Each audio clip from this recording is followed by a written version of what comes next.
first week of Vice President Sara Duterte's impeachment trial is done. Just one whole week. But how did the lawyers or the counsel fare from the senator judges, how they ask questions, and both sides of, or the prosecution and the defense, and how did they score many political points? Well, aside from the legal ones, so this, in terms of perception from the public, we will be asking our guest tonight, political scientist Professor Dennis Coronacon. Sir, magandang gabi. Great to see you again, sir. Magandang gabi, Sir Lord. Magandang gabi rin sa inyong mga taga-subaybay. All right. Si Professor Coronacon is the chair of the UST Political Science Department. All right, sir. Kung i-gauge natin, i-measure natin kung paano ang performance o may nakumbinsi pa, who gave the more convincing arguments ba? Is it the prosecution or the defense, Professor Coronacon? Well, I think ang pagbabasehan natin itong nakaraan dalawang araw, dalawang magkasunod na araw. Yung unang araw, yung pagpepresenta ng, I think that was yesterday, yung pagpepresenta doon sa NBI agent na nag-authenticate nitong videos ni Vice President Sara Duterte. And then ngayong araw na to yung pagpapatuloy. Pero this time, I think the opportunity was given to the defense panel. So na cross-examine yung yung witness ng prosecution. Now, kung sa kahapon I think maganda naman yung pagkapresenta kay NBI agent Kalilong ng prosecution, because he was able to establish na yung mga videos na yon ni Vice President ay legit after an investigation conducted by the NBI and together with the DOJ.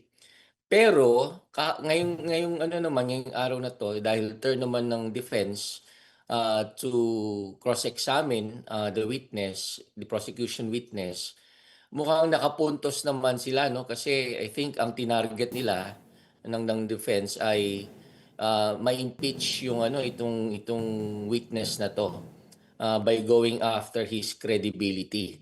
Oo.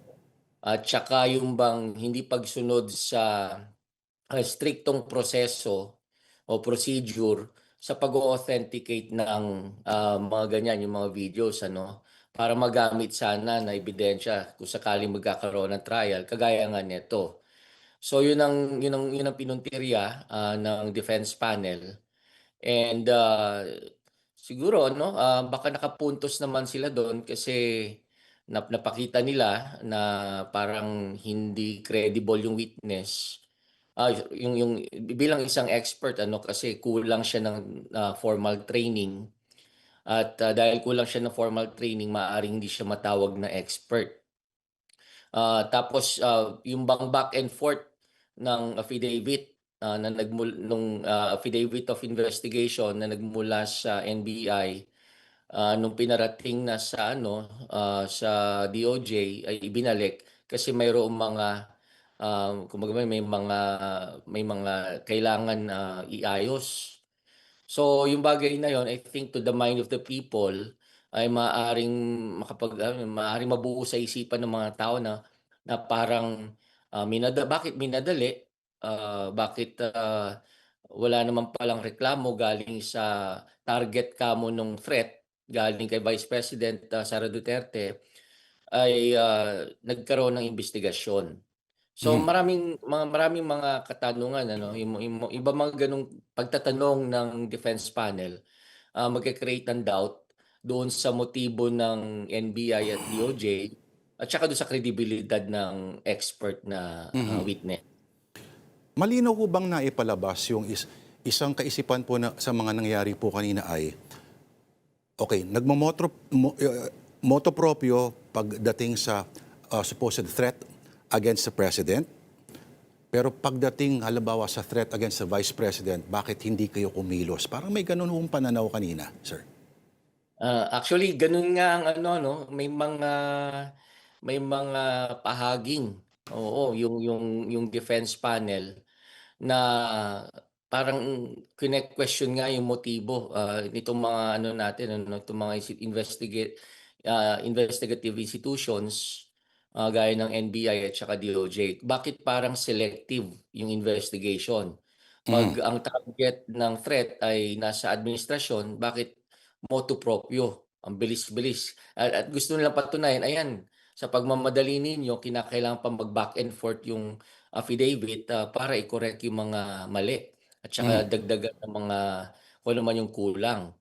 So, yun ang actually yun mismo ang mensahe ng defense panel ano, pagdating diyan sa investigasyon na ginawa ng NBI, together with the DOJ. Ang pinangangambahan ng iba, Professor Coronacion, ay pagdating sa mga usapin na kailangan ng, at least dito, sa quote-unquote, may konti pang visual element, no? Medyo sexy pa kasi may pinapanood ng mga clips pa ulit-ulit. Pagdating sa usapin ng mga bank statements sa puro gubat ng mga numero, ang makikita dito at very technical ang pagsisiyasat sa mga numero at sa mga ledgers, no? Ang paboritong term nga, voluminous documents, number of documents. Paano kaya masusustain? Kasi let's say, kung yung argumento pa lang in the past 2 days, yung mga markings about Roman numerals and letterings, medyo nag-out of body experience na ang maraming mga nakatutok. Paano pa kaya itong mga susunod, sir? Yeah, Na walang video? tama yung, punto mo 'no, Sir Lord, Mhm.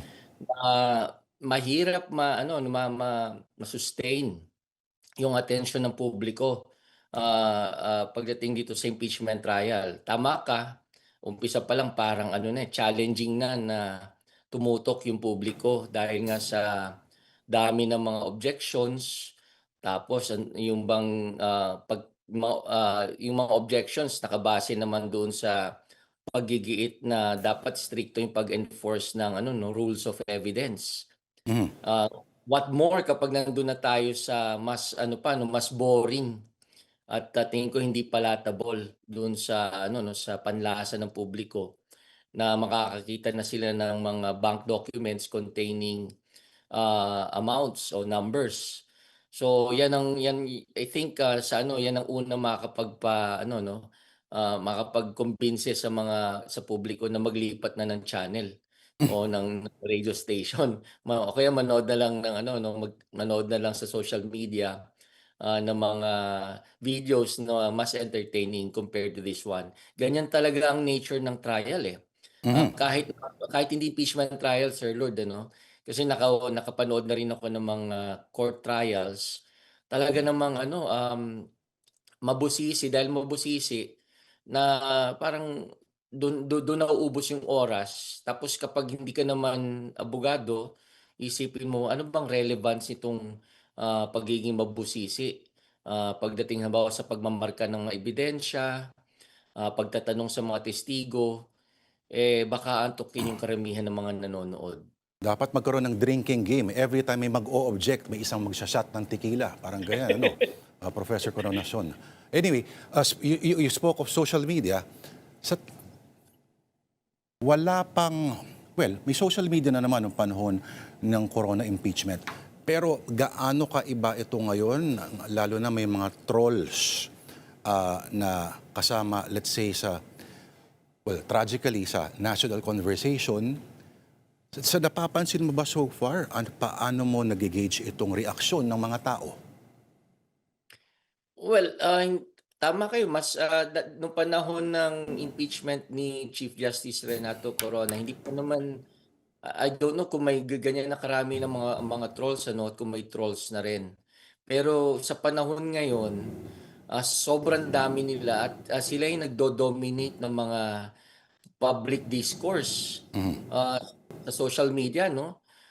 Ang ano dito, ang okey sana kung itong mga trolls na 'to yung kanilang kung yung kanilang, mga komento, ay sabihin na natin na talaga namang may laman. Kaso hindi, nandiyan lang talaga sila para mang-asar at saka mababaw ang kanilang mga ano 'no, mga birada, yung kanilang mga banat sa mga issues. Ang kasamaan lang nun is that, kahit ganun pa man yung nature ng kanilang mga komento, marami silang nakukumbinsi, maraming Mhm. naniniwala sa kanila. Correct. So, yun ang pangit ano sa ating ano, kasalukuyang public discourse, na ang nagdo-dominate, nagdidikta, kung ano dapat yung maging, opinyon, ng karamihan ay nakabase sa mga ganitong trolls. Example, halimbawa, yung mga makikita mo sa YouTube na Cayetano, dinurog ang argumento ng ganyan or parang binara, yung mga ganong very forcefully titled clips. Pero ano ang sentimiento ng mga estudyante ninyo dyan? Halimbawa, ang mga political science students sa inyong departamento, Professor Dennis. Well, matatalino ang mga estudyante natin sa UST. Gaya mo noon, sir. Nung ikaw ay estudyante pa sa UST, matatalino rin ang mga kasalukuyang henerasyon na mga lalo na sa AB ano. Hindi agad-agad, naniniwala ang mga 'yan sa mga yung mga ganyang sinasabi mong content sa social media. Kasi sinanay natin sila sa pananaliksik o research, dahilan upang hindi agad sila maniwala at tingnan nila mabuti kung tama ang mga inihahayag ng mga ano na 'to 'no, ng mga troll accounts na 'to. Mhm. Mhm. Pero sentimento po nila sa impeachment in general at ano ang mga political leanings sa mga estudyante mo, sir? I'm sure Well, marami wala sa pa mga pamilya nila, no? Marami sa mga pamilya nila ay of a certain political persuasion, lalo na yung mga ama. well, ang kagandahan sa henerasyon na 'to 'no, hindi sila, sila ay very articulate and independent-minded. Tingin ko hindi sila nasi-sway ng ano, naimpluwensyahan ng mga opinyon ng kanilang mga magulang. In fact, napatunayan na nila 'yan sa pagkarami-raming issues mapa-national man o yung issue man ay may kinalaman sa UST lang. Makikita natin na sila ay progressive-minded and very idealistic. Although wala pa naman naisagawang survey ano, ang UST, ah, o kaya varsitarian upang sukatin yung sentimiento at malaman yung opinyon ng mga estudyante natin. Pero dun sa mga estudyante ko sa klase namin, makikita natin na ano 'no, sila ay progressive minded at saka sobrang idealistic. Mhm. Alright. Sa tingin mo, sino so far sa mga, una sa lahat, ano ang assessment mo sa pag-preside ni Senator Chis Escudero? Well, nung una parang against ako dun, eh. Oo, standpoint ko ay nanggagaling, sa ano 'no, bilang isang political analyst. Parang ang tinitingnan ko kasi, nung nagkaroon siya ng meron siyang baggage, dahil dun sa ginawa niya nung nakaraang impeachment trial last year. At saka implicated siya dito sa flood control mess, sa Mhm. Bulacan. So I was thinking na baka hindi maganda 'yun, makasira 'yun, sa kredibilidad niya bilang isang presiding officer, sa impeachment trial. Pero, dahan-dahan naman pinapakita ni Senator Chis Escudero na effective siya sa pag-handle at ta-traffic pagma-manage ng traffic dito sa Mhm. impeachment trial. Mhm. Oo, maganda yung kanyang mga rulings. I think fair naman siya sa kaniyang pagde-decide, pagdating sa mga objections, at saka yung sa sasabi. Kung hindi naman sermon ano, kundi ah, pinapaalalahanan niya yung mga kasama niyang senator judges na maghunos dili sa pagbibigay ng mga factual, yung mga ano, legal conclusions. Conclusions. Pati yung Oo. mga counsel din na sumisimpleng, ano yung dating nung pagdalaw kahapon ni Vice President Sara Duterte to confer with her legal team? Well, it was clearly a political move on the part of the Vice President. wala itong legal value. Tingin ko ano lang 'to, kumbaga man palabas on the part of the Vice President upang number one, pasinungalingan, yung bang tendency ng mga Pilipino na kapag ang akusado ay hindi uma-attend sa trial, ang iisipin, kaya hindi uma-attend kasi mukhang guilty. Mhm, Baka may tinatago. mhm, So, gusto niya pakita na hindi siya nagtatago. Kaya nga lang medyo number two, nabitin naman siya sa aspeto na yon, yung mhm, kanyang katapangan. In fact, nag-quote pa nga siya 'no, para ipakita na matapang siya. Meron siyang, kinote, galing sa isang tula ano, na Invictus. mhm. Ah, Nabitin lang, kasi sana tinuloy-tuloy niya na umattend na siya nung, nag-umpisa na itong ano 'no, pagdinig nung hapon. Bakit siya umalis agad? So, parang na-defeat yung kanyang purpose. Parang Ang ang hirit ng purpose isang ano, ang isang prosecutor ay maghanda raw para sa convictus at hindi invictus. kun puwede. Si Kong Convictus, Terry Redon ng Bicol Saro Party List ang may hirit nun, ano? very Okay, creative. so kayo ay nagkaroon ng yung first day, meron kayong coverage along with kasamahan mo rin dati sa Political Science Department na nagtaksil at lumipat sa ibang eskwelahan. Hello, Prof. Eric De Torres. Hindi, joke lang. Ano ang sinabi, I think ang punto ng inyong conference ay itong mga proceedings na to, paano nila marireshape yung political landscape come 2028? Oh, yes. Oo, talaga namang ano 'no, maapektuhan yung, political landscape, pagdating ng 2028. Kasi lahat itong Senate impeachment trial against the Vice President ay parte nung ano 'no, yung mga preparasyon, para sa darating na eleksyon sa 2028. Just imagine kung mako-convict dito si Vice President Sara Duterte na isang frontrunner, among the potential, presidential candidates. So mahirap siyang sa mga surveys lumalabas na siya pinakamalakas na magiging kandidato, bilang sa pagkapangulo 'no. Kapag, siya ay na-convict at bawal na siyang mag-hold ng public office, ang ano, matutuwa yung mga kalaban niya, yung mga nagnanais tumakbo 'no, sa pagkapangulo. Kasi somehow male-level yung playing field 'pag natanggal na yung front runner. So, posible nang Pero manalo di yung ba mga. magiging ano, magkakaroon ng halo of martyrdom ang magiging dulot niyan? Depende kung paano nila patatakbuhin yung kanilang naratibo 'no. Kasi sa ngayon, yan na nga yung kanilang naratibo na sila nga ay biktima, ng ano 'no, ng administrasyon dahil ginagamit nito ang kapangyarihan, ang state machinery upang sila'y gipitin.